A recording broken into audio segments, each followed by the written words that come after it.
Hello అందరికీ welcome to my channel. నేను మీ సంధ్య. ఈరోజు మనము దోసకాయతో సింపుల్గా ఇలా కర్రీ చేసుకుందామండి.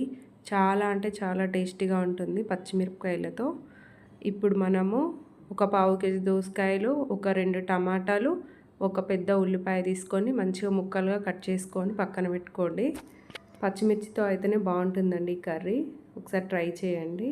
ఇప్పుడు ఒక ప్యాన్ తీసుకొని దాంట్లో ఒక టేబుల్ స్పూన్ ఆయిల్, ఒక స్పూను తాలింపు గింజలు, తర్వాత అది కొంచెం వేగిన తర్వాత ఉల్లిపాయ ముక్కలు యాడ్ చేసుకొని మంచిగా కలుపుకోండి.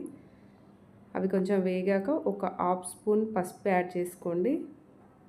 కొంచెం కరివేపాకు యాడ్ చేసే ఇక్కడ నేను మళ్ళీ లాస్ట్లో వేస్తానండి. లాస్ట్లో వేస్తే చాలా బాగుంటుంది, స్మెల్ కూడా బాగుంటుంది.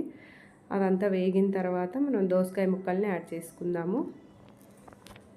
అంత పసుపు అంతా దోసకాయ ముక్కలకు పట్టేటట్టు కలుపుకొని ఇప్పుడు మూత పెట్టుకొని ఒక 10 నిమిషాలు అట్లా ఉడకనివ్వండి. ఇప్పుడు ఒక 10 పచ్చిమిరపకాయలు, ఒక 5-6 ఎల్లిపాయలు, 2-3 అల్లం ముక్కలు, కొంచెం ఉప్పు, ఒక స్పూను వేయించిన పల్లీలు అన్నీ కలిపి మిక్సీ పట్టుకోవాలండి. ఇక్కడ దోసకాయ ముక్కలు కొంచెం వేగిన తర్వాత ఇప్పుడు టమాటా ముక్కలు యాడ్ చేసుకొని కలుపుకొని మూత పెట్టుకొని పక్కన పెట్టుకొని ఉడకనిద్దాము. ఇప్పుడు మనం మిక్సీ పట్టుకున్న పేస్ట్ ఉంది కదండి, ఆ పేస్ట్ని కొంచెం ముక్కలు మగ్గిన తర్వాత పచ్చిమిర్చి పేస్ట్ కొంచెం సాల్ట్ యాడ్ చేసుకోండి. అదంతా ముక్కలకు పట్టేటట్టు కలుపుకొని ఒక 5 మినిట్స్ ఉడకనివ్వండి. 5 మినిట్స్ తర్వాత మనం ఆ మిక్సీలో జార్లో కొంచెం వాటర్ వేసుకొని ఆ వాటర్ని ఆ కర్రీలో యాడ్ చేయండి. చూడండి, ఇట్లా వాటర్ వేయకపోతే బాగుండదండి, వాటర్ వేస్తేనే బాగుంటుంది. కొంచెం ధనియాల పొడి, half spoon garam masala add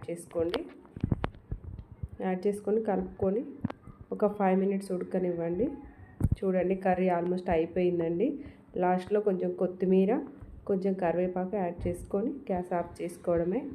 చాలా సింపుల్ అండి కర్రీ. చాలా అంటే చాలా టేస్టీగా ఉంటుంది. మీరు కూడా ట్రై చేయండి. Thank you for watching. Please subscribe చేసుకోండి ఫ్రెండ్స్. Bye bye.